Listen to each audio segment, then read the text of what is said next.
All right, how we doing, Giants fans? This is going to be a little different from what I usually do. Usually I only do post-game videos, but we just had a showing of, I think I mentioned it in my last video, about a little film about Wellington Mara that you can actually go watch on the New York Giants YouTube channel. So I'll make sure to post a link for that below.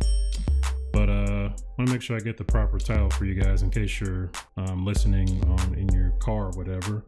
How do I find my history? Here we go.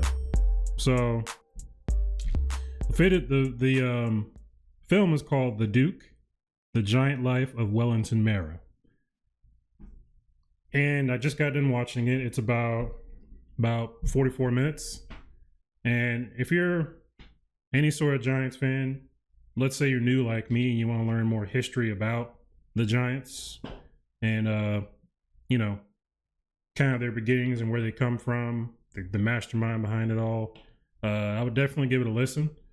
It certainly helped me have that Giant pride in here, even during the last few horrendous seasons. I know we're in a pretty negative space concerning our team right now.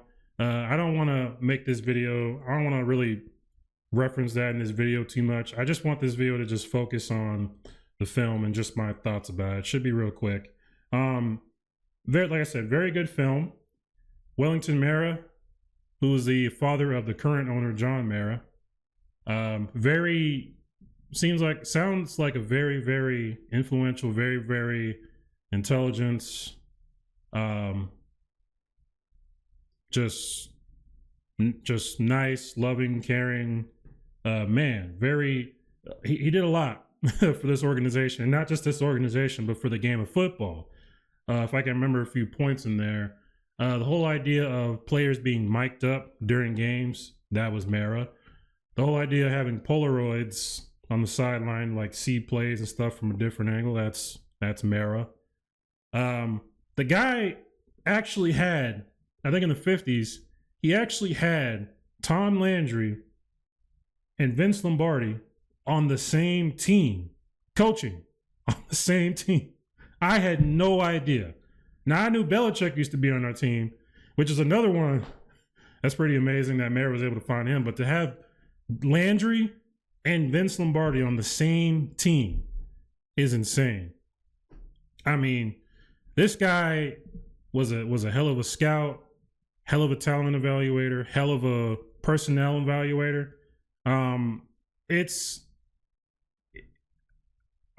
kind of makes sense now why we're in the state we're in. It's not an excuse, but to lose someone that knowledgeable of the game of football, that influential, and that just that much of a football mind, to lose that, it's no wonder that we've kind of gone downhill ever since. Yeah, we had a couple Super Bowls, but that's worn off for sure.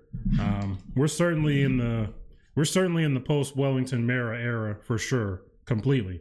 And we really haven't been able to find our groove since then. But it makes sense when you lose someone like that. It's really tough to pick it back up. But yeah, you just throughout the video, just so much history, so much good words about the man. So many people that Lawrence Taylor, LT, one of the, if not the best defensive player of all time, who played for our team at one point. It was Wellington Mara that paid for his entire rehab and helped him get clean. I mean, there's just a lot of stories. There's just a lot of stories like that concerning Wellington. So I'm a very, very young Giants fan. I started watching in 2006. So it was literally a year after his death I started even knowing anything about this team, let alone watching it. So it was very good for me to understand and really see the history of this team. Why, as bad as we are, the owner, John Mara, his son, is so proud of this team and so willing to do things a certain way, and his kids as well that are all around in the organization. And just it seems like a lot of organizations are really they do things a certain way, and we do things a certain way over here, and you kind of see why. It's we certainly are one of the most influential franchises in this entire game. We are certainly one of the pillars of the NFL. There's no doubt about it. Even as bad as we are, as much as a laughingstock we are because of current events and how people view the game these days, it's fine. And I've been very negative of this team pretty much most of my videos up until now. So I'm not going to be exempt of that bashing, but at the same time, I made sure to say I'm proud to be a Giant. I proudly wear this jersey. I proudly wear this hat. I'm proud to tell people of the team that I root for and that I'll root for to the day I die, Lord willing. It's just so much history and so much greatness that it's good if you take the time to just watch the video. You'll enjoy it, I believe. It's great. Rest in peace, Wellington Mara. Thank you for all your contributions to the game of football. And we just hope that your son, who's still here, can maybe turn this thing around at some point. Find out what we've been missing, and we can get back to winning and being exactly who we know we can be, which is one of the best franchises in this league. So yeah, I'll post the link of the video below. Definitely give it a watch. Just again, proud to be a Giant, and proud that the franchise I chose to follow and love and watch every Sunday and whatnot could be one that has so much history and has so much greatness attached to it. But that'll be that. And again, I'll see y'all after the Steelers game with the post game, win or lose. Go Big Blue.